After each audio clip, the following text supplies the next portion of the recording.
Elle tourne sur elle-même, un peu comme une course. Mais il n'y a personne, pas une seule âme. Pourtant, l'empreinte rouge de sa main sur son visage prouve que ce n'était pas son imagination. Au début, elle pense que c'est juste une farce. Mais ensuite, un bruit étrange se fait entendre.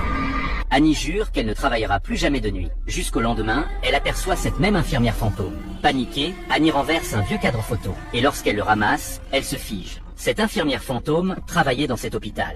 Désespérée, Annie construit un petit hôtel, espérant éloigner l'esprit. Mais plus tard dans la nuit, alors qu'elle se change dans les vestiaires, l'infirmière fantôme surgit de nulle part. Annie, terrifiée mais déterminée, se met à réciter un sort d'exorcisme.